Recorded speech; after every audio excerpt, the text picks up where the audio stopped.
Viu o novo ministro, cara? Você tá. Desculpe. Muito bem.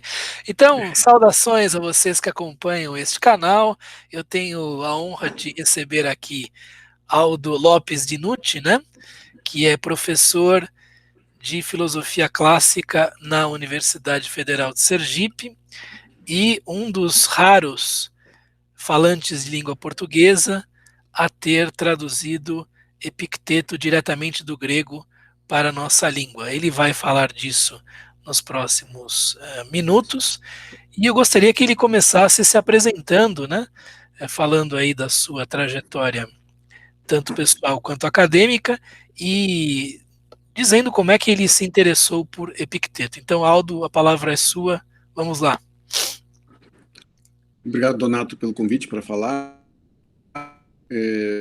Eu tenho uma graduação em filosofia pela UERJ e mestrado e doutorado em filosofia pela PUC do Rio, com a professora Mauro Iglesias.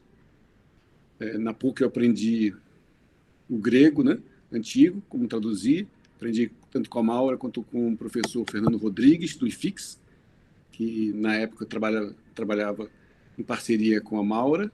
Eles fizeram muitas traduções, inclusive, né? Traduziram diálogos de Platão. Tinha uma boa turma ali, consagrada para o estudo do grego. E depois disso, eu fui para cá, para Sergipe, né? Onde me encontro atualmente. Passei no concurso aqui em 2003 e estou aqui desde 2003. Por volta do ano 2000, entrei em contato com o Epicteto e li uma tradução em francesa do manual, e aí tive vontade de traduzir o manual para a nossa língua, do grego, né? E fiz isso. A minha primeira versão da tradução é de 2001, 2002, por aí. Eu tenho ainda o rascunho, a boneca, né, dessa tradução, no caderno também. E vim para Sergipe, né, e publiquei pela editora de Sergipe a primeira versão dessa tradução em 2007. Certo? E daí vieram outras traduções. Em 2016, fizemos um encontro aqui sobre Epicteto, e aí vieram várias pessoas, vários pesquisadores de Epicteto do Brasil todo, e aí se formou, pouco depois, o Pórtico de Epicteto, do qual nós fazemos parte, né? Que é um grupo de pesquisadores e seguidores do pensamento de Epicteto do Brasil. Tá? Então, nós temos o nosso site lá, que é o porticodeepicteto.com.br, né? Com todos os materiais, todos os links para as traduções e tudo mais. Muito bem. E a primeira edição, que foi para o Prelo, né, foi 2007, né? E posteriormente há uma versão de 2012, não é isso? Que foi feita em conjunto com um professor também da Universidade Federal de Sergipe, né? Qual é a diferença que existe entre a versão de 2007 e a versão de 2012, assim, no geral? A diferença, 2007 eu fiz sozinho, né? Tive ali, posteriormente, o apoio do Paulo César, do Antônio Tarquínio na revisão, mas o trabalho inicial foi todo meu, e eu publiquei a primeira edição assim. E a segunda edição eu fiz com o Alfredo Julien, que é paulista, ele é formado em História pela USP, tem doutorado pela USP, e a gente retomou a tradução com um projeto financiado pelo CNPq, e fizemos a tradução bilíngue a partir do novo texto estabelecido por Gerard Botter. Porque é uma curiosidade, mas o texto grego do manual só foi estabelecido em 1999. Veja que interessante. Puxa Então, vida. todos esses séculos, desde a Renascença, desde o século XVI, sem estabelecimento, porque é muito difícil estabelecer, são muitas famílias de manuscritos, há muitas paráfrases cristãs, e divergências entre os manuscritos. E então só o Gerard Botter ele teve o cuidado, é um pesquisador holandês, né, teve o cuidado de viajar pela Europa toda e visitar cada biblioteca, visitar cada manuscrito. Então ele fez um trabalho maravilhoso, né, de pesquisar tudo isso e estabeleceu finalmente o texto, né? Em nossa tradução do grego, a primeira tradução feita a partir do texto estabelecido, do Certo. hierárquico bótico. E eu ignorava isso. Quer dizer que o estabelecimento do texto de Schenkel é considerado já superado, enfim. Não, não, não. É que o Schenkel estabeleceu as diatribes, não um Ah, manual. tá. Não o manual. Mas já havia, enfim, eu imagino que E- algum alemão pôs a mão nisso em algum momento do Isso, século XIX. o Schenkel ele deixou de lado o trabalho de estabelecer o manual, ele simplesmente ele reproduziu um texto do Wolff. Ah, tá, o O Wolff, é verdade. Wolff, é verdade. Tá. E por quê? Porque as diatribes, é muito mais fácil você estabelecer o texto das diatribes do que do manual. Porque São das bem menos diatribes, testemunhos, né? não, e a árvore é muito fácil, porque existe apenas um manuscrito primeiro. E todos os demais manuscritos que nós temos são derivados desse, por um motivo simples, porque esse manuscrito, numa das páginas, um parágrafo está borrado. Uhum. Por algum motivo, caiu água, não sei. Então, esse parágrafo está borrado. E todos os manuscritos que não esse, pulam essa parte, entendeu? A parte borrada. Então, provando que aquele manuscrito com a parte borrada é o mais antigo de todos. É um manuscrito do século XII que está na Biblioteca Bodleiana de Oxford, que eu tive o privilégio de lá visitar, né? E eu tirei uma cópia, não do manuscrito em pessoa, né? Porque eles não te deixam mexer numa coisa do século XII, né? Mas tive acesso aos microfilmes, né? E eles deixaram fazer uma cópia em PDF dos microfilmes. Maravilha, É muito grande. interessante. O manuscrito é cheio de anotações nas margens. Você sabe, né? Como os monges gostavam de fazer, monges bizantinos. Muito interessante mesmo. Eu confundo o nome desses filólogos todos, o tal do Xylander também, que é o grande estabelecedor do texto de Marco Aurélio. Eu acabo confundindo o nome desses filólogos todos.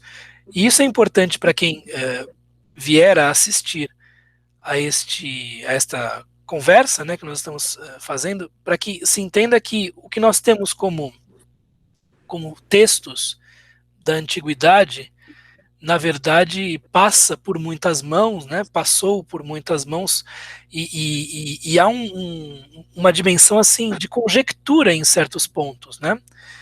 Certos pontos chegaram até nós por meio da conjecturas de certos filólogos, né? Eles supuseram que a melhor a lectio, né? A lição melhor fosse X e não Y. Então toda a pretensão de estar diante de um texto original, né, tem que ser deixada de lado, né? Nós estamos diante de um texto plausível, né? Acho que é importante Exatamente. ressaltar isso, né? Exatamente. Exatamente. Por exemplo, todos os textos que nós temos de Platão, de Aristóteles, não são da época de Platão, de Aristóteles. Tudo isso virou pó há muito tempo. Tudo isso já é uma retomada que passou pela era helenística e depois passou pelos bizantinos e até pelos árabes, em alguns casos. Então, os textos do século V a.C., eles não têm acesso a nada disso. Tudo isso Absolutamente não. há muito tempo.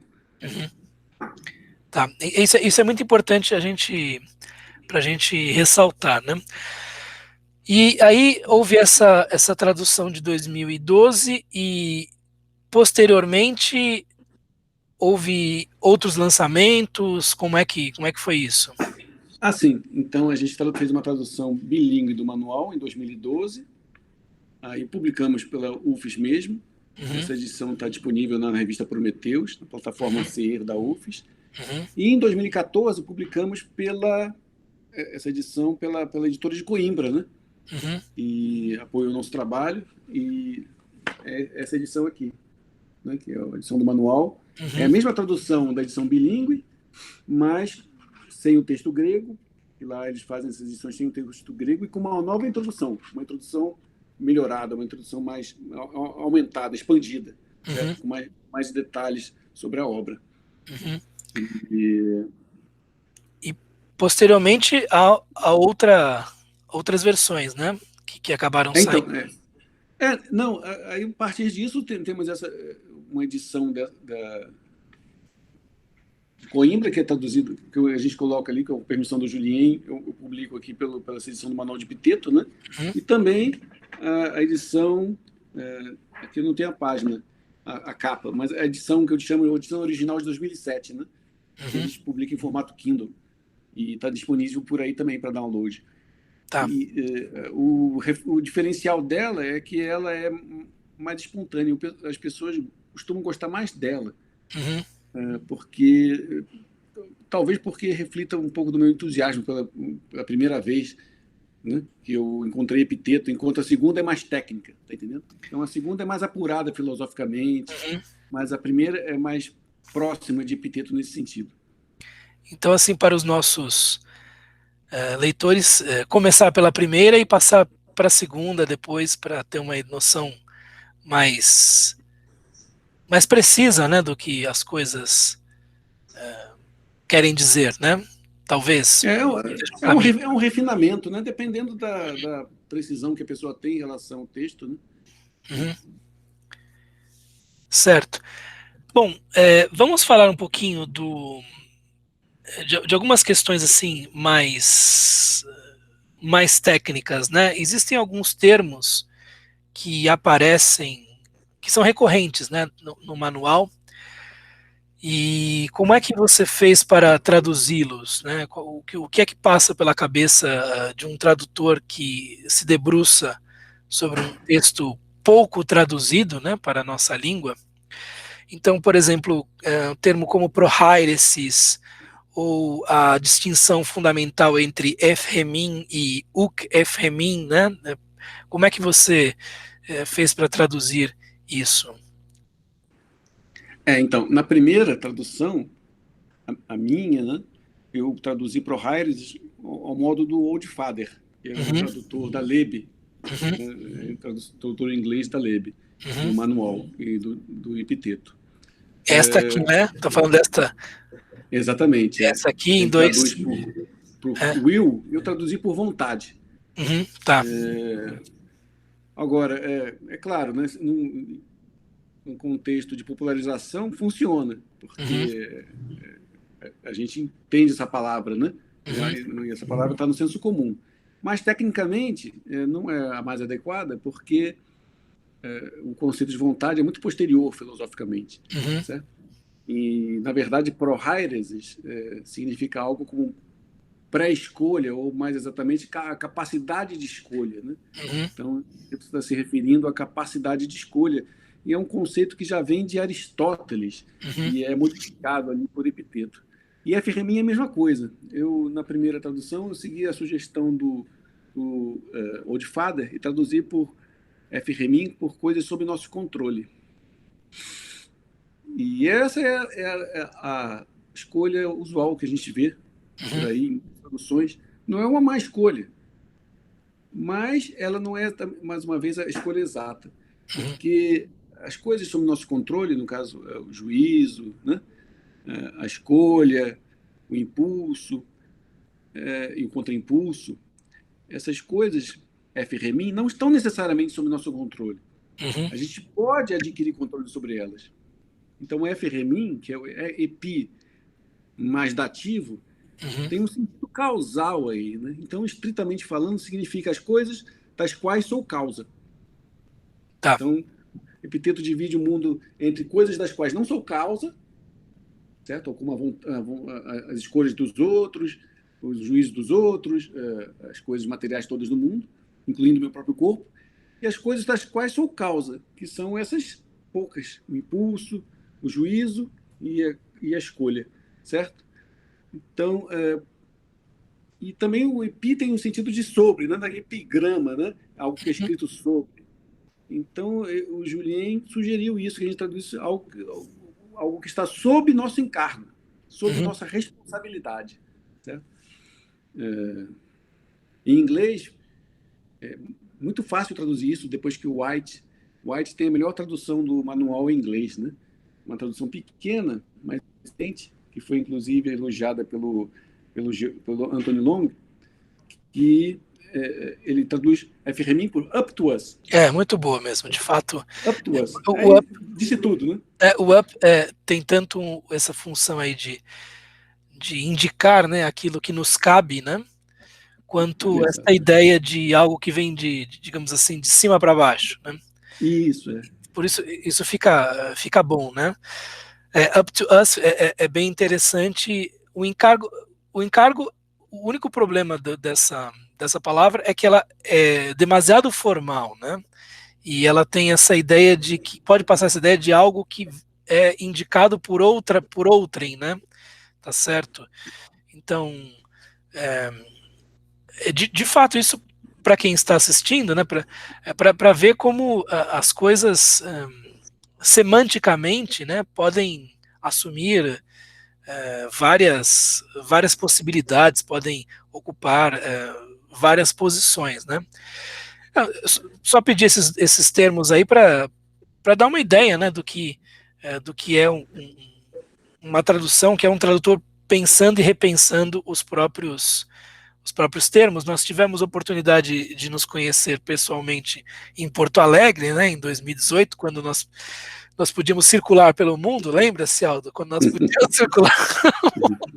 E você me perguntou, olha, eu estou com problemas com prosopon, né?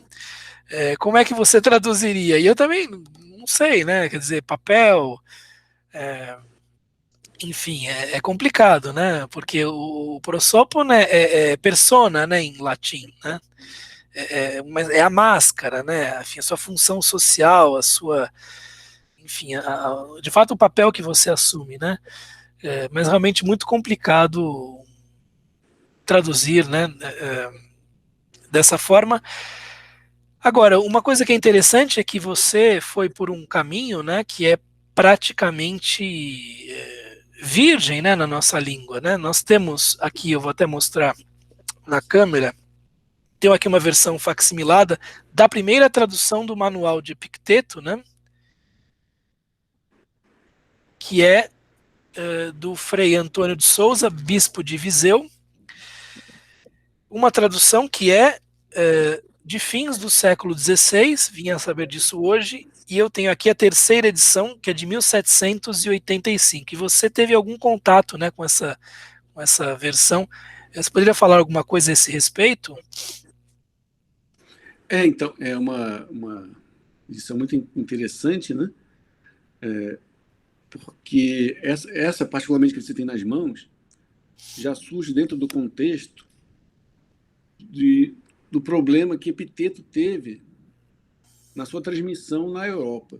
Porque Epiteto chega na Europa, retorna à Europa, por assim dizer, através de um cardeal bizantino chamado Bessarion. Bessarion era um grande intelectual bizantino, era um platônico, e ele estava fugindo da invasão, né, de Constantinopla, pelo Império Turco Otomano, e chegou à Itália, se converteu ao catolicismo e trouxe consigo uma série de códices. E, como um grande intelectual, ele passou a financiar tradutores desses códices para a língua escrita da época, que era o latim. Uhum. Ele realmente trouxe um tesouro de códices, tanto que o cerne da biblioteca de Veneza é constituído exatamente pelo esse legado do cardeal Bessarion. Então, ele contratou um padre chamado Niccolo Perotto para traduzir o manual do grego para o latim. Essa é a primeira tradução, incrivelmente, uma tradução muito próxima, mesmo no latim, né, do texto estabelecido. É claro, está em latim, o texto estabelecido está em grego, mas temos o mesmo número de capítulos, temos quase a mesma coisa. Quase a mesma coisa. E depois, o Epiteto acabou sendo abraçado por pessoal da Reforma e acabou sendo associado com a Reforma. Então, o Vaticano decretou um voto de silêncio em relação a Epiteto. Uhum. E isso aí, essa informação é passada exatamente pelo Gerard Botter. Eu entrei em contato com ele e ele disse, por sua vez, que ele tomou essa informação do Michel Spanet. Michel Spanet é um intelectual francês e um jesuíta que ele descobriu, fez um trabalho fantástico sobre as paráfrases cristãs do Manual de Epiteto e descobriu uma versão, uma paráfrase cristã desconhecida até então do manual. Agora temos 4 paráfrases, certo? Ele fez um trabalho semelhante do Botter, pesquisando essas paráfrases através da Europa. Então, o Michel Spanet disse que houve esse voto de silêncio e, por essa razão, ficamos tantos séculos sem nenhuma tradução de Epiteto. Certo? A estratégia foi calar Epiteto, não difundir Epiteto, não falar mais sobre Epiteto, justamente porque Epiteto estava relacionado à reforma. Por isso que Epiteto é tão famoso em países da reforma, ou países que abandonaram o Vaticano, como Inglaterra, como Estados Unidos, como outros países europeus, né? E tão pouco conhecido em países católicos, por assim dizer, né? Tá. Especialmente o Brasil. Então teve essa tradução de Antônio de Souza, e depois do grego mesmo, só veio a ter uma outra tradução, que é a minha, né? Em 2007. Então passamos aí o quê? De 1500 e alguma coisa, 1590 e alguma coisa, até os 400 e tantos anos sem nenhuma tradução, né? Mas além disso, eu acho interessante que isso não impediu, por exemplo, uma Teorite de tentar traduzir o Epicteto para converter, né? Não, mas isso foi antes do voto do silêncio. Ah, isso foi antes do voto de silêncio. Isso que o Matteo Ricci traduziu em 1498, perdão, se não me engano. Perdão, realmente. Ele estava na China. Matteo Ricci a história dele que ele é um jesuíta, né? Então ele estava na China com propósito. Se chamava Katai, né, na época, né? Katai. Chamavam de Katai. Isso, né? Estava lá para evangelizar. Uhum. Aí ele chegou na China e viu o quê? Que havia 3 grupos. Havia os confucianos, ou confucionistas, né? Confucionistas, certo? Não sei. Confucionistas? Confucionistas, havia os budistas e havia os taoístas. Taoístas. Ele observou e percebeu que o grupo mais próximo dele era os confucionistas. Porque para eles, os confucionistas pareciam ser estoicos, certo? Então, ele se aproximou desse grupo para fins de evangelização. De evangelização, exatamente. Só que na China, no equivalente da China naquela época, havia regras muito rigorosas para você se expressar publicamente. Então, era de extremo mau gosto você chegar e pregar contra alguém, falar mal da ideia de alguém. Isso era proibido, você não podia fazer isso. O que você podia fazer era expor as suas ideias, sem criticar, sem agredir, né, os oponentes, os seus interlocutores. Veja que bom, eles muito civilizados, né? Sem dúvida. Nós tivéssemos essa regra hoje, né? Pois é. A regra hoje é o contrário, você não pode falar sem agredir o outro. Né? Exatamente. Né? Ou basicamente é só agredir o outro. E por que ele fazia isso? Não porque ele quisesse difundir estoicismo, mas é porque ele queria difundir o cristianismo. Mas o cristianismo funciona assim, né? De acordo com... Eu peguei essa informação num livro de um padre vietnamita que falou sobre esse fato. Eles pegam textos pagãos, né?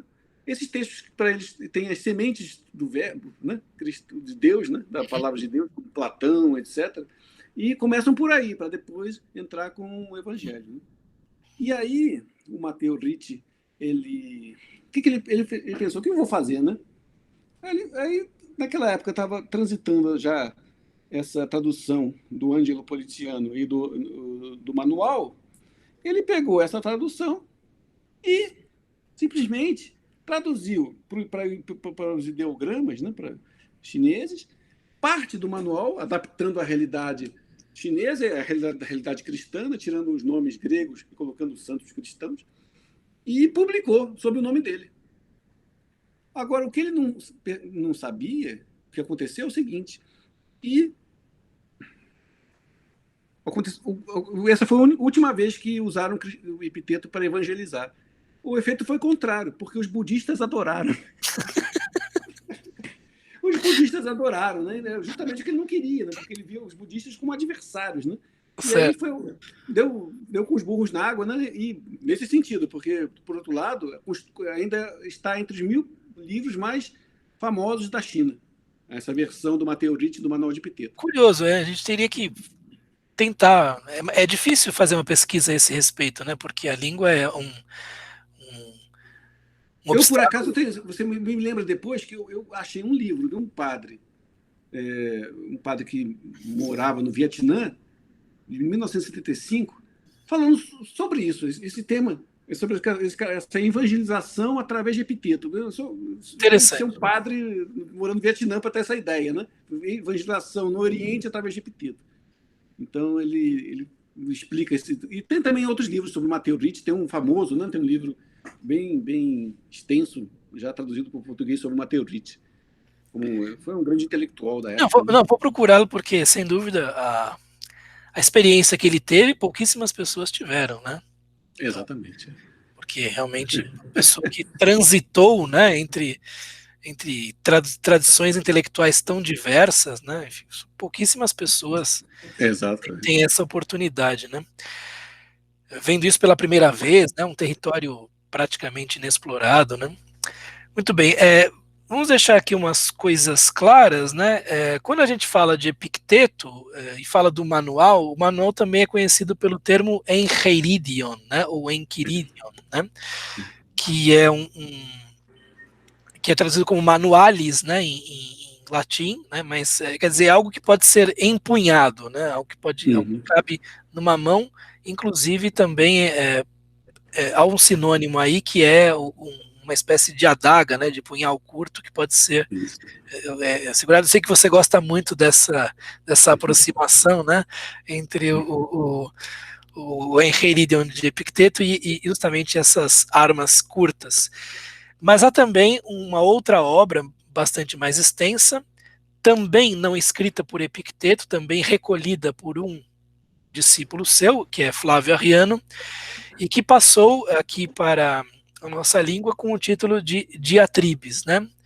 Eu queria que você falasse um pouco das diatribes, que é um work in progress, né? Um trabalho que está sendo feito por você e falasse um pouco da diferença, né, entre as diatribes e o manual propriamente.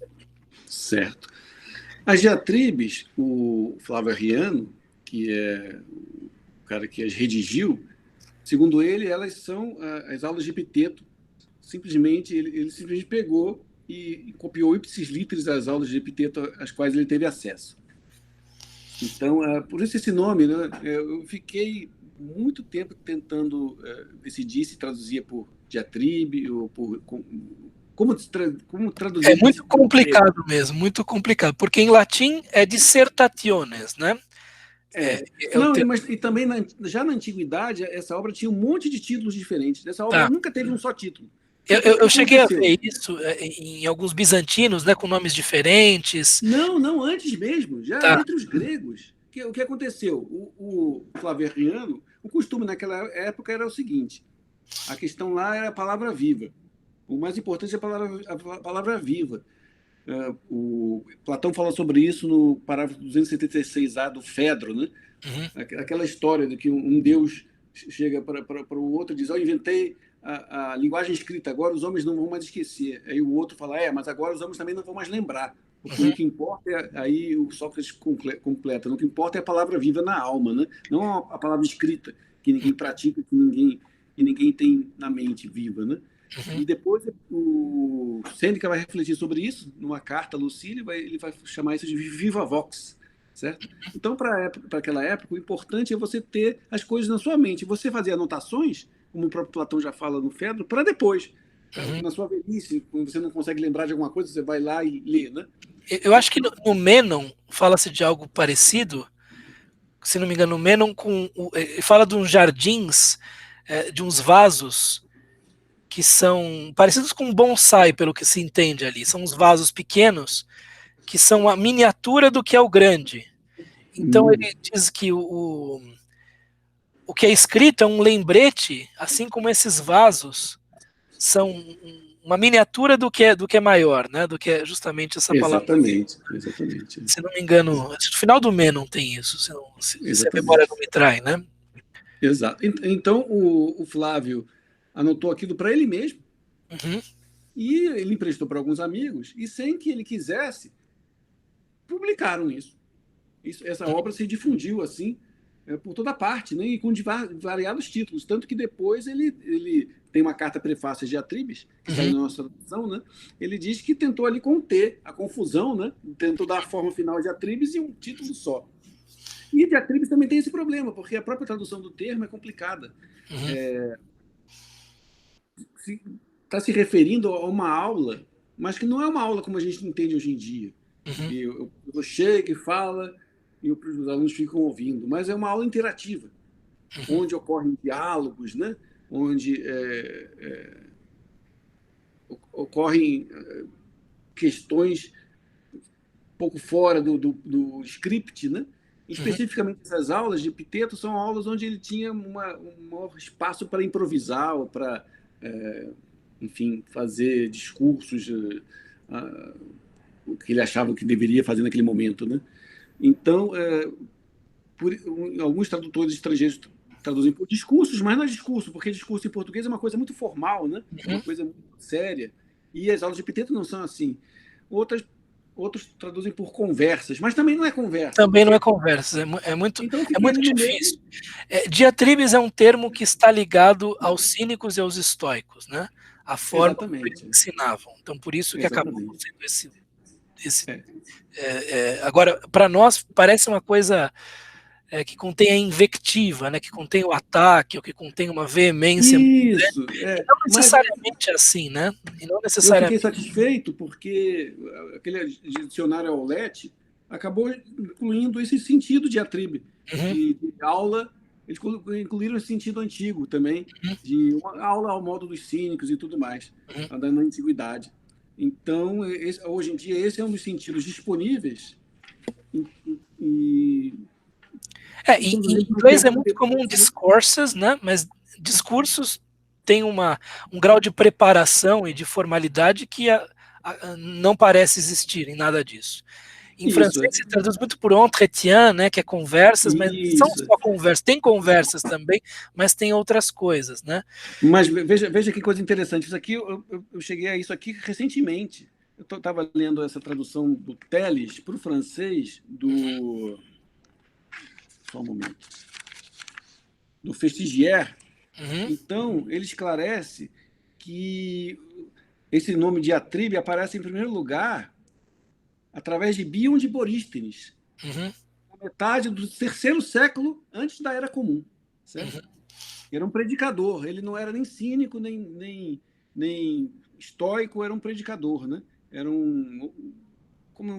posso falar em português, alguém que fazia discursos sobre ética, certo? E o orador Hermógenes, o Hermógenes de Tarso, certo? Define Diatribe como uma exposição moral sobre um tema com alguma extensão. Então, o essencial da Diatribe é isso, é sobre temas morais. E, de fato, você não vai encontrar nenhuma Diatribe de Epicteto que não seja sobre questões morais. O que a gente supõe, pelo que a gente consegue entender, né? Porque é um texto complicado mesmo, né? É que havia uma parte da aula que era dedicada especialmente à lógica formal, né? E com muita leitura de Crisipo, por exemplo, que é o terceiro escolarca da escola estoica, o mais importante entre os lógicos, né? E aquilo terminava e ele passava para uma parte, digamos assim, mais cheia de improvisação, mais cheia de jazz, digamos assim. E foi aquilo que Flávio Arriano resolveu anotar, né? Aqui, por meio de estenografia, por meio de escrita rápida, porque aquilo realmente diferenciava, né, as aulas de Epicteto frente a outros professores estoicos. Exatamente. Então, é o que parece que acontece. Mas há também, por exemplo, discussões públicas que ele acabava tendo, né, porque a sua escola ficava em Nicópolis, que era metade do caminho entre Atenas e Roma, com pessoas que se deslocavam de um ponto ao outro, né? Então há também discussões públicas e que talvez não fossem parte das aulas, né? Mas tudo isso era visto como um movimento pedagógico, né? Um processo pedagógico. Exato. Né? E são hoje em dia 4 livros, né? Mas já foram mais, né? Ao que parece, né? Foram 8, né? Desses foram 8, só 4 não chegaram, né? E mais alguns fragmentos também dos demais livros, alguns fragmentos. Então, nós traduzimos também. quando a gente fala de Epicteto, existem três, digamos assim, corpora, né? Três textos, né? Existe o manual, existem as diatribes e existem esses fragmentos aí. Os fragmentos hoje são muito poucos. Uhum. Nós traduzimos também, eu e Julien, na verdade fizemos essa tradução antes esse aqui, Testemunhos e Fragmentos. Uhum. Nós fizemos a tradução antes da tradução bilíngue do manual. Mas eu tenho uma curiosidade, não sei se você sabe, isso é uma coisa que também demorei muito tempo para saber. Só um momento. Ok.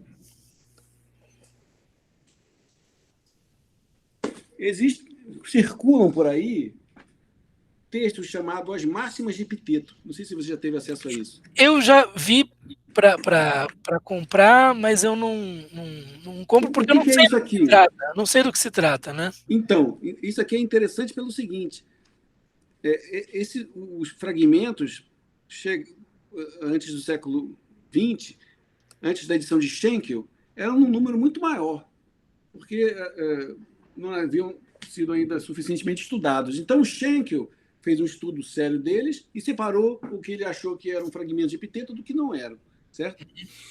E antes dessa edição do Schenkel, circulava essa edição completa dos supostos fragmentos de Epicteto. O que são esses supostos fragmentos de Epicteto? São fragmentos que parecem epitetianos, em alguma medida, né? Mas provavelmente escritos por pessoas posteriores a Epicteto, comentando Epicteto. Uhum. Então, existe um interesse aí, certo? Interessante, vou procurar. Demorou muito tempo para eu achar essa edição. Quando eu estava na Inglaterra em 2015, fazendo pós-doutorado lá, tinha saído uma edição em francês desses fragmentos. E, inclusive, essa edição, eu fiz uma resenha, saiu na Classical Review. E é uma edição muito interessante. Fragmentos do pseudo-Epicteto, né? Mas são muito interessantes porque você vê o modo como ele foi apropriado em épocas posteriores, até o final da Antiguidade. Certo? Então, eu tenho aqui uma edição que me deram de presente, uma edição espanhola desses fragmentos, que chega a ter 53 fragmentos. São como os poemas de Camões, né? Porque os sonetos de Camões. Os sonetos de Camões são 100 e poucos, né? Mas sonetos escritos à moda de Camões, mais de 300, 400, se não me engano. Anacreonte. Anacreonte é a mesma coisa. Nos poemas de Anacreonte são poucos, mas os poemas à moda de Anacreonte são centenas. Então, mesmo a noção de autoria, né? A nossa noção de autoria é uma noção pós-romântica, né? Esse tipo de coisa não colava muito, né? Em outros períodos, não se tinha muito essa distinção, né? E alguma coisa do que está escrito, né, nos fragmentos aprovados, né, por Schenkel, talvez não seja de Epicteto também, né? A gente não sabe, né? Enfim, é provável, né? Mas a gente não sabe. Uma coisa curiosa... Tem alguns que são duvidosos. Ele inclui uma seção de fragmentos duvidosos, que não está certo se são ou não são. E uma coisa curiosa é que um lema, né, que foi identificado como dos estoicos posteriormente, mas que não me parece que tenha sido isso, que é o tal, em latim, o sustine et absti, né, o anejo kai apejo, está nos fragmentos. Né, está nos fragmentos e foi recolhido lá por Aulo Gélio. Né, então,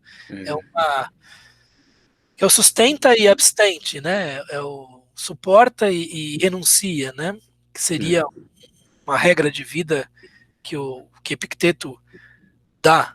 Isso está nos fragmentos, nem no manual, nem nas diatribes. Né? E você está trabalhando, né, nas diatribes. Os fragmentos já estão, pelo menos esses que são prováveis, você já Isso, dessa edição de Schenkel nós traduzimos todos. Agora, interessante dessa expressão que você falou, que eu fiz uma pesquisa uma vez e encontrei essa inscrição num edifício italiano, um edifício da Renascença. Aí eu perguntei, tem um amigo que é arquiteto, perguntei que edifício era aquele, e ele falou que era um edifício da Renascença que foi feito apenas para filósofos discutirem nele. Vejam que interessante, né? Então estava a Interessante. expressão e essa expressão significaria algo como, né, abstente dos prazeres que podem te destruir, Uhum. suporta as dores das quais você não pode escapar, alguma coisa assim. Mas, de fato, isso aí não dá uma boa ideia do que seja Epiteto, né? É uma redução Isso é. muito, muito temerária, né? Exato. Tanto que ela não desempenha nenhum papel nas explicações de Epiteto, nos comentadores. Não vejo pouca gente falando sobre isso. Uhum. E ainda mais Epiteto dizendo que a filosofia dele se reduz a isso, é Não, bom, estranho, né? é muito estranho, é uma conversa, é um tal de Favorino que fala disso, Favorinos, né, que Isso, fala disso. Então pode ser o que Favorino entendeu de Epicteto, né, o que ele O filtrou. Favorino, na verdade, ele foi um aluno de Epiteto, né? E, e se tornou, de certa forma, adversário de Epiteto. Tanto que o Galeno escreve um livro em defesa de Epiteto contra ele. Esse livro não chegou até nós. Infelizmente, não. Não chegou só o título através do próprio Galeno, que o Galeno fez uma lista dos livros da biblioteca dele, né? E sabemos do título, mas não sabemos mais nada, infelizmente. Devia ser interessante, né? Devia ser mesmo. E das diatribes, infelizmente, muita coisa não nos chegou. Das diatribes, você já traduziu o primeiro livro. Isso, aí saiu por Coimbra, mais uma vez, né? Eu não tenho edição física ainda, ninguém tem, provavelmente, porque não saiu ainda. Saiu a edição em Kindle e a edição em PDF. Uhum. Podem baixar pela biblioteca, pelos Clássica Digitalia, né? Nós vamos colocar depois o link aí para o Isso, pessoal baixar. E, E quais são as dificuldades nessa tradução? foi uma dificuldade incrível, né? Porque eu sou perfeccionista, né? Então eu passei. Um colega meu tradutor diz que a tradução só termina quando o tradutor morre. Mas, Quando ele abandona, né?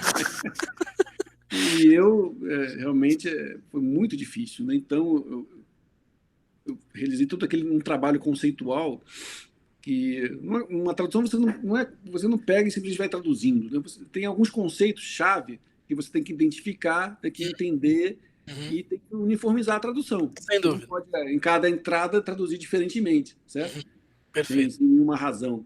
Então você tem que fazer todo aquele glossário, né? Tem que compreender o que significam os conceitos, Uhum. certo? E precisa funcionar em cada passagem, né? E precisa funcionar em Exatamente, cada exatamente. passagem. Por exemplo, mesmo o F. Remin, né, tem passagens que é melhor traduzir sobre o teu controle mesmo, Uhum. sobre o nosso controle. Depende muito, né? Mas você tem que estar sempre compreendendo do que se trata para você poder colocar uma nota e remeter o leitor ao que está sendo dito, certo? Uhum. Então, esse trabalho de uniformizar a tradução, de estabelecer um glossário, né? É o cerne, o coração da tradução, é o que é mais difícil. É por isso que Uhum. eu gosto muito, quem tiver acesso ao latim, deve baixar pela internet a tradução latina do Schweighäuser. Uhum. A tradução eu tive o privilégio de tê-la nas mãos quando eu visitei a biblioteca da Catedral de Canterbury. São 6 volumes, e um dos volumes é só um glossário. Eu Um tenho aqui, gigantesco texto. ó, o glossário, ó. Oh, que maravilha, é isso aí. Esse glossário é maravilhoso, né? É uma maravilha, maravilha. Então eu usei muito isso daí, né, porque depois dele ninguém mais fez isso, certo? Uhum. Ninguém mais fez.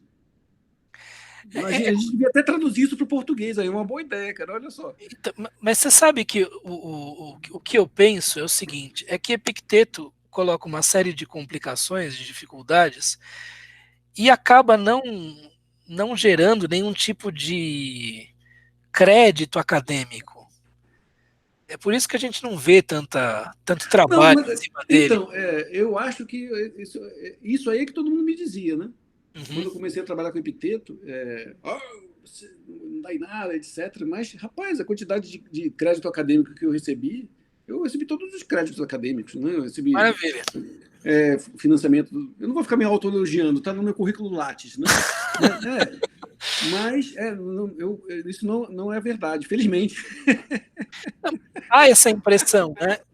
Então há essa Felizmente. impressão, né, de que os estoicos são duros, são rígidos, e que fazem uma filosofia pesada.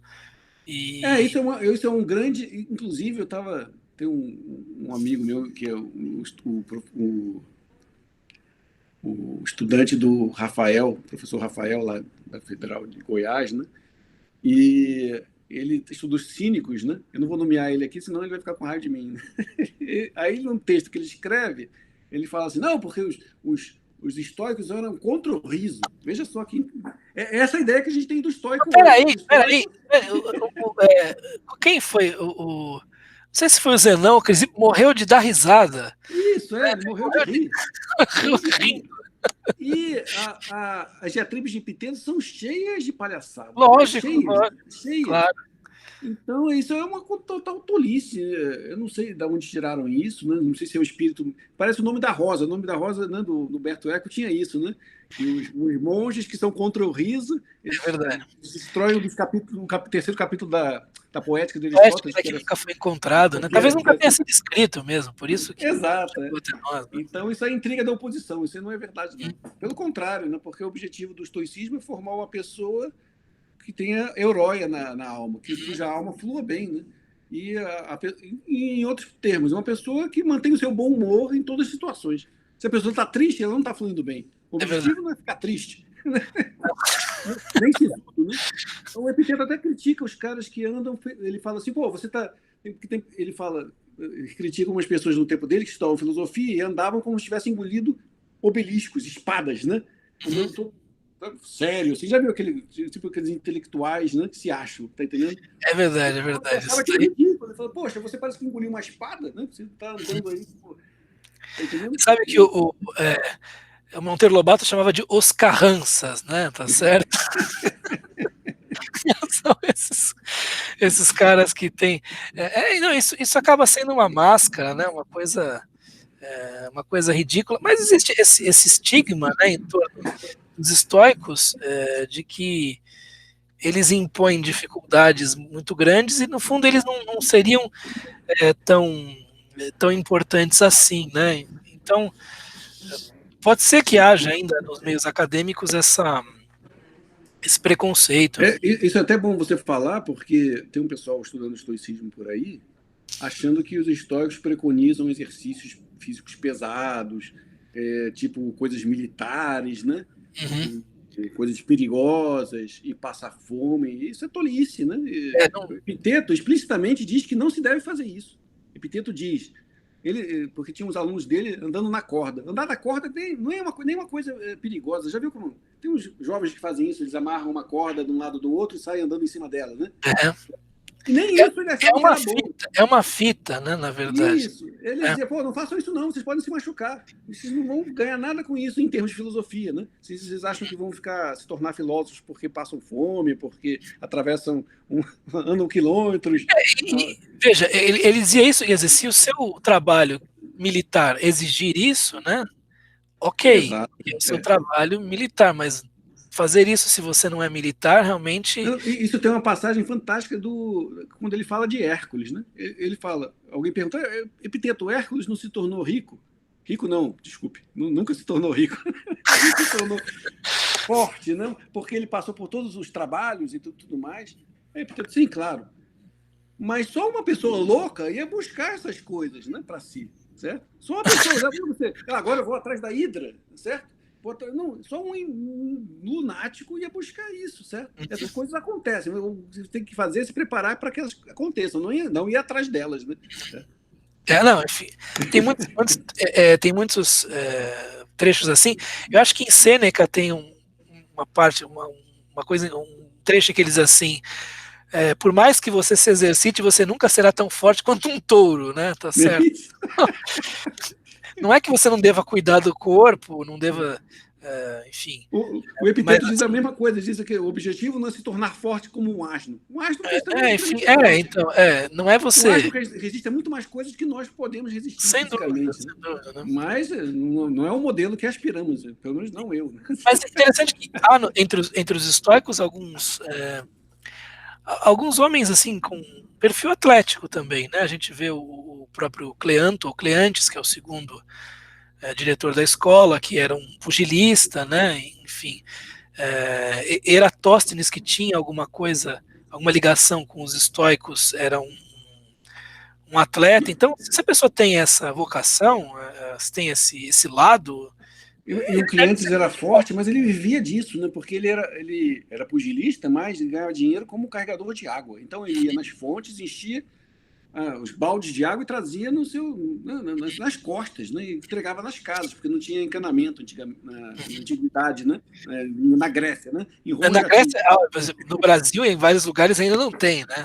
É verdade, Infelizmente, precisamos né? ainda dos serviços dele, né? Exatamente. As Mas, mulheres levam aquelas latas d'água na cabeça, né? Enfim, tem tirando isso, ele era o mais gentil, ele é tipo um gigante gentil, sem Cleantes. dúvida, sem dúvida. Um gigante gentil, era um homem de uma gentileza, de De uma uma educação. doçura mesmo, né? Exato, exato. Os atenienses amavam ele pela doçura dele. Então, é o que a gente fala hoje de pugilista, a gente já lembra daqueles caras do, como é? Mas mesmo entre MMA tem uns caras assim que são, que tem Ah, esse, é? tem uns que são mais Mais cavalos. indisciplinados, mas outros têm um perfil assim bem parecido. Então, só para a gente deixar claro, né, que existem que Epicteto não escreveu nada, né, e tudo aquilo que nós temos sob o nome dele, na verdade, vem de outrem, sobretudo de Flávio Arriano, né, e queria que você falasse um pouco aí da personalidade de Epicteto, porque ele foi um escravo, liberto, falasse rapidamente aí da biografia dele, né? O epiteto, muita coisa se diz sobre epiteto, mas eu, obviamente, como fiz uma tradução acadêmica, então eu me debrucei sobre as fontes e pude fazer uma pesquisa uma pesquisa abrangente sobre o tema e eu posso dizer algumas coisas com propriedade. Né? A primeira, não sabemos exatamente por que ele tem esse nome, ou se esse era o nome dele. Uhum, Né? Porque epiteto também pode significar adquirido. uhum, Mas, por outro lado, também era um nome comum usado naquele tempo. Então, não uhum. sabemos exatamente o nome dele. Também não sabemos em que época ele se tornou escravo. Se desde a infância ou se posteriormente, como presa de guerra. O que nós sabemos é que ele chegou em Roma como escravo. Uhum. E também a ideia de que ele era escravo de Epafrodito é duvidosa, porque a única fonte que relaciona ele a Epafrodito é o próprio Epiteto, as próprias diatribes. Isso não está dito em nenhuma outra parte anterior, contemporânea. Então, a gente não sabe se ele está falando sobre Epafrodito como alguém que ele ouviu falar ou se era realmente O o amo dele, né? senhor dele. Tanto que aquela ideia, aquela história de que ele foi torturado por Epafrodito, aquilo não passa de uma anedota. Eu Não há nunca muito, acreditei nisso daí, na verdade. Eu não nunca existe nenhuma acreditei. evidência que isso tenha ocorrido e a Suda, que é a enciclopédia da antiguidade, diz, na verdade, que ele era manco como se diz, quando a pessoa envelhece, ela fica por Reumatismo? reumatismo. Por reumatismo, Uhum. certo? Então a gente sabe que em Roma ele era escravo e como escravo ainda, ele foi aluno de Musônio Rufo. Vejam que eles tinham Então é por isso que eu falo que na antiguidade melhor não é dizer escravo, porque escravo nos remete a essa escravidão do tempo contemporâneo, né, que é muito diferente, muito pior em certos termos. Tem um desprezo, né, pelas pessoas muito maior, né?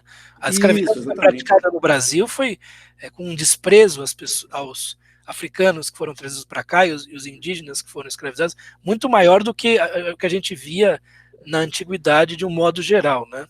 Exatamente, exatamente. Então a gente sabe que ele foi aluno de Musônio Rufo, que ele lecionou pelas ruas, ele era uma espécie de evangelizador estoico, ele conclamava as pessoas do estoicismo pelo meio das ruas, Até que De chegou modo meio cínico, né, na verdade. Isso, é. Até que um ex-cônsul lhe deu um tapa no meio da cara. Aí, Uhum, depois disso, ele parou. Não sabemos o que aconteceu, só sabemos que entre 88 e 92, ele foi expulso de Roma por Domiciano. uhum, Não sabemos, o Domiciano expulsou todos os filósofos e todos os astrólogos de Roma. uhum. Nós só sabemos de um nominalmente, que foi o Epiteto. É por aí que a gente estima que ele tivesse ali uns 30, 40 anos, né? Que já fosse alguém de nome. E daí ele foi para Nicópolis, onde ele estabeleceu a escola dele. Agora, o que a gente sabe da personalidade dele é que ele era um homem extremamente é, despojado. O quarto dele em Roma não sequer tinha porta. Tá? Ele vivia num ambiente extremamente humilde nesse sentido. Mas não sórdido, né? Humilde, não Não sórdido. sórdido, não sórdido. Tanto que ele tem um caso que ele conta, né, que no altar dele dos deuses lares tinha uma lâmpada de ferro, né, e um ladrão rouba. Né? Lâmpada de ferro é uma coisa que não valia nada, como alguém entrar na sua casa e roubar, sei lá, um copo. Tá entendendo? E você pensa, pô, por que roubou um copo? Né? E aí, no dia que ele fez? No dia seguinte, ele colocou uma lâmpada de barro, que vale menos ainda no lugar do... Essa história é maravilhosa mesmo. E Né? uma coisa que as pessoas não comentam muito, e é muito importante, né, é que quando o Epiteto já era muito velho, por volta de 70 anos, ele, ele adotou uma criança. Veja que interessante. Uhum. Para lá dos 70 anos, ele tinha um amigo que estava numa pobreza extrema e ia expor o filho. Era um modo de eutanásia, né, na antiguidade, de É o infanticídio, né? Enfim, infanticídio, não, eutanásia, desculpa, o termo equivocado. Não era nada boa essa morte. não. Era infanticídio, né? Você colocava a criança ao relento e ela morria, né? E o que fez Epiteto para evitar que isso acontecesse? Ele adotou a criança, né? E trouxe para casa dele uma ama para ajudá-lo a criar a Uhum. criança, né? Isso dá uma ideia da dimensão espiritual do indivíduo, né? Porque Sem dúvida. nenhuma pessoa que depois de 70 anos vai adotar alguém. Já ouviu falar disso? É muito raro. Deve acontecer, né? Mas não é coisa corriqueira. Com certeza ele devia estar até aposentado de dar aulas, né? Então, e isso está ligado a uma anedota do Demonax, né? Que era um cínico da época, que, de acordo com o Luciano, né, ele está assistindo uma aula de Epiteto, e Epiteto vira para ele e falou: Não, você deveria se casar. E o Demonax vira para ele e fala: sim, me dê uma das suas filhas para me casar. Né? Brincando, porque Epiteto não tinha filho nenhum. Certo? Então, era uma pessoa de extremo despojamento, e de extrema simplicidade e de grande coragem também. Sem dúvida. E posteriormente, quando o clima melhorou um pouco em Roma, né? Adriano teve algum contato com ele, né? Ele chegou a existe até um diálogo apócrifo, né, entre Adriano e Epicteto, uma coisa feita muito tempo depois, né, muito idealizada, né, mas parece que Adriano teria mandado emissários, né, para conversar com ele, porque embora Adriano tivesse um temperamento muito diferente, né, ele tinha interesse, né, pela arte grega e também pela filosofia, né. Uhum. Não possa ser considerado um filósofo, mas ele tinha essa abertura, né? E ao que parece teria tido algum contato, né? Isso parece que foram amigos, parece que foram amigos. E foram amigos. E é interessante a gente pensar que Musônio Rufo é o grande mestre, né? De Epicteto. E Epicteto depois dá aulas para alguns indivíduos, ou tem proximidade com alguns indivíduos que serão os tutores e os professores de Marco Aurélio. Então existe todo um veio aí, né, de um estoicismo, digamos assim, com tintas cínicas, né, que é esse estoicismo de Epicteto, que chega a Marco Aurélio, né, que deságua Exatamente. em Marco Aurélio. Exatamente. Júnior Rústico Exatamente. tem alguma ligação, né, com esse Júnior Rústico, que é um dos principais mestres de Marco Aurélio, justamente quem emprestou um exemplar das diatribes para Marco Aurélio, vem dessa linhagem também, né? Exato, exato. E interessante ver como uma filosofia, isso é chover no molhado, porque muitos já disseram, pode servir tanto a um ex-escravo quanto a um imperador romano, né? Oi? Oi, caiu. Ah, tudo bem. Você já voltou aqui. Então, eu estava dizendo que é interessante Alô, alô? Oi, você me ouve? Oi? Você me ouve?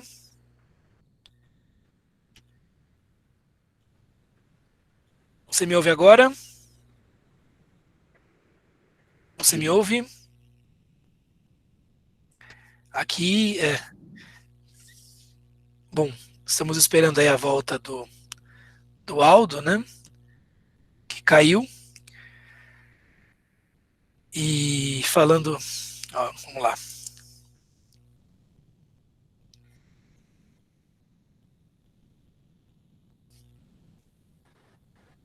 Pronto. Agora você voltou. É, aconteceu alguma. Tá me ouvindo bem aí? Tá, perfeito. Então, só estava comentando uma coisa que é muito comum, né, de se dizer que a versatilidade do estoicismo está demonstrada no fato de que tanto um ex-escravo quanto um imperador de Roma, quer dizer, do homem mais humilde ao homem mais poderoso, foram adeptos, né, dessa filosofia, foram grandes expoentes dessa filosofia. E, e aí o trabalho de Pierre Hadot me parece muito interessante para mostrar quão próximo de Epicteto é o pensamento de Marco Aurélio, quão, é, quão grande é a aderência, né, ou a adesão, né, de Epicteto, perdão, de Marco Aurélio a essa linhagem, né, que começa, sei lá, com Musônio Rufo e chega até ele. Né? Uhum, exato. Ok, só uns comentários aqui, mostrar algumas coisas. Aqui ó, nós temos o da Loeb Classical Library, os dois volumes que tem tanto as diatribes, né, que costumam ser traduzidas como discourses, quanto o Enchiridion, o manual, né, e os fragmentos. Né. Aqui eu tenho uma versão francesa do Joseph Suillier, né. Aqui das diatribes, né, do que seriam as diatribes. É uma a minha o meu exemplar está bastante surrado porque eu usei bastante e uso bastante, né? Realmente é muito útil. Aqui nós temos a outra tradução contemporânea do português para o grego, que é do professor José Rodrigues Seabra Filho, né?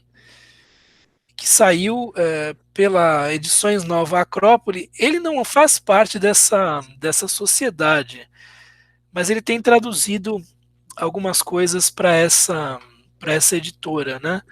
E eu tenho o privilégio de de conhecer dois tradutores de Epicteto.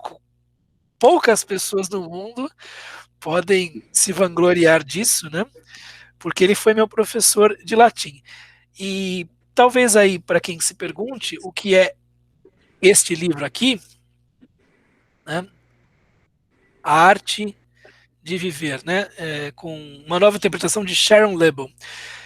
Este livro não é um manual de Epicteto ipsis literis, é uma paráfrase, certo? É uma paráfrase na qual enfim, a autora toma grandes liberdades. Então ela se inspira nos 53, né, 53 capítulos do manual de Epicteto para criar, enfim, textos em torno disso, recomendações em torno disso, ok?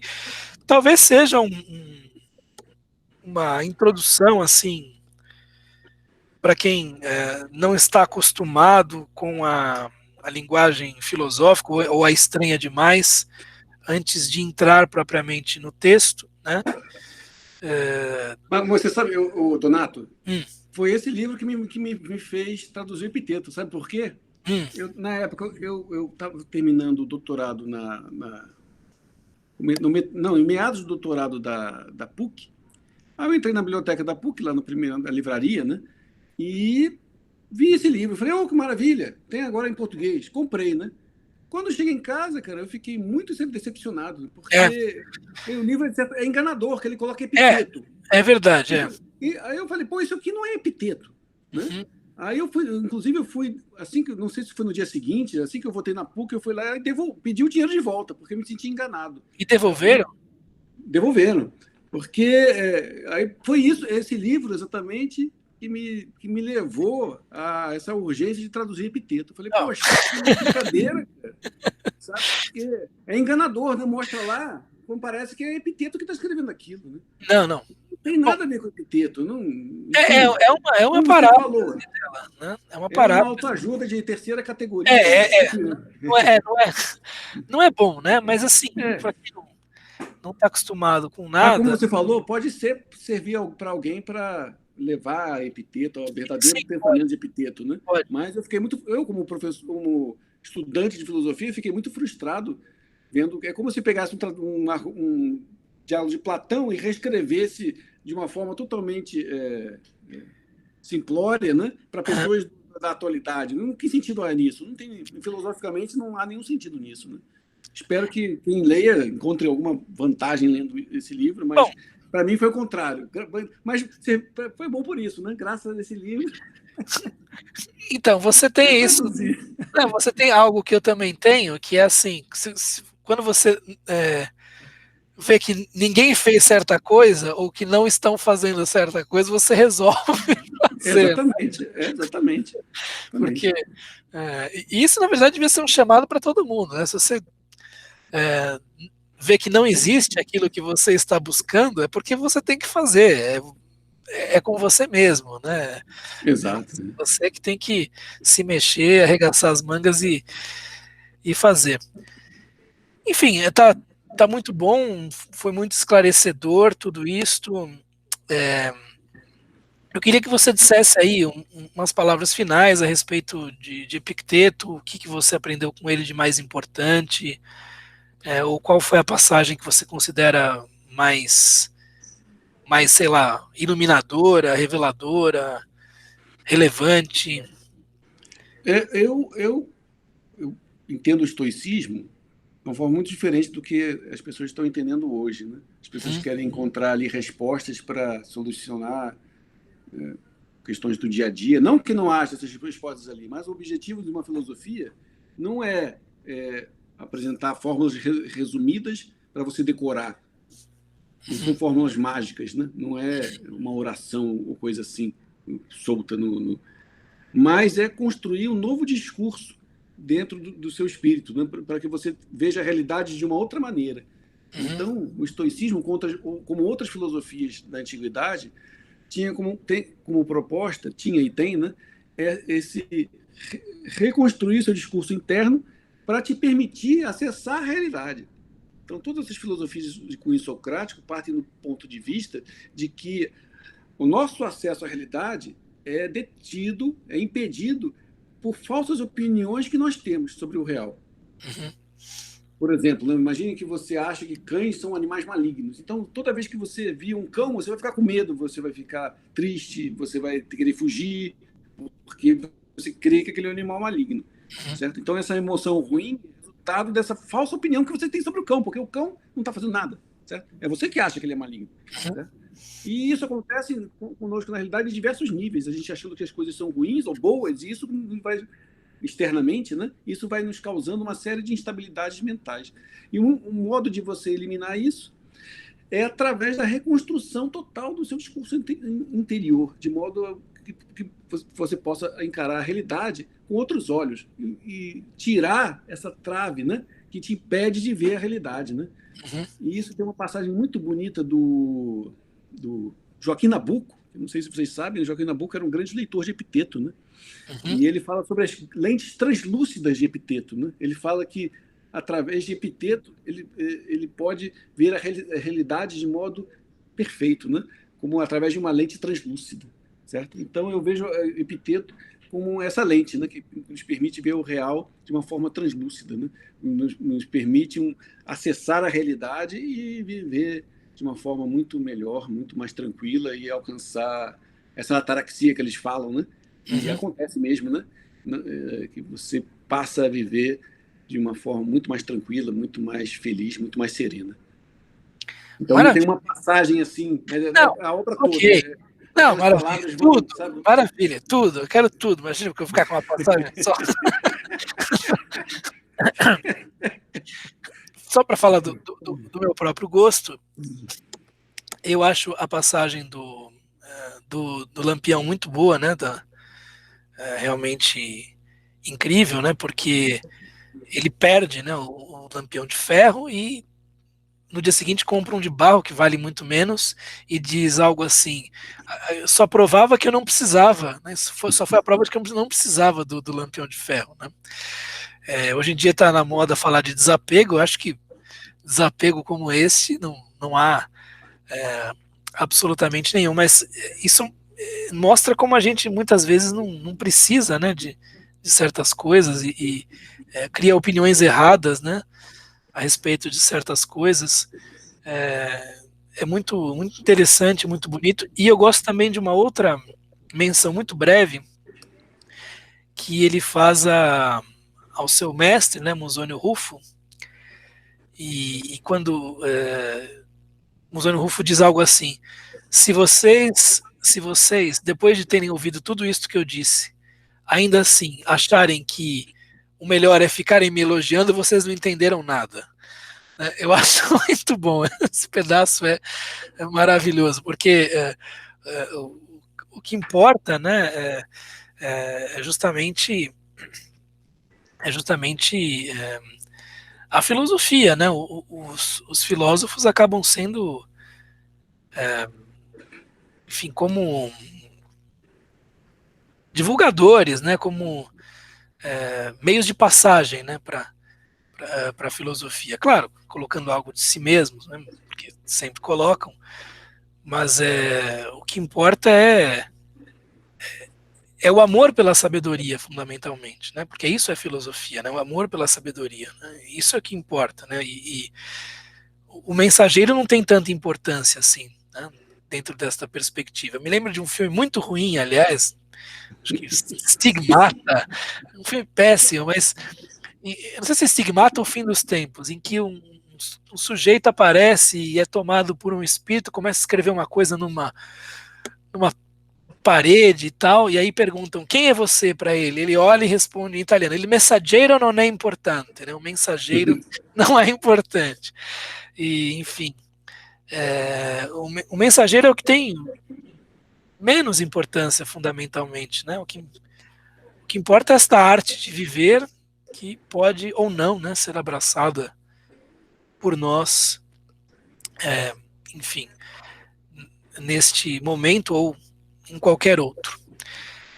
Então eu queria agradecer muito a você, Aldo, pela sua disponibilidade, pelos seus esclarecimentos, né, pelo seu exemplo e desejar que a sua tradução das diatribes prossiga, né, e que você continue sendo uma pessoa que contribui demais, né, com a, a cultura deste país, né, com o enriquecimento cultural deste país de uma maneira assim quase anônima, né? E eu queria muito agradecer aí a sua disponibilidade e a oportunidade que você nos dá. Obrigado, Donato. Obrigado e parabenizo também pelo seu empenho aí em Opa, divulgar o estoicismo, esses programas excelentes que você faz sobre o Marco Aurélio, que eu sou obrigado, seu fã, obrigado, você sabe, né? Estou obrigado, sempre, obrigado. É sempre ouvindo recíproco, isso. é recíproco. Enfim.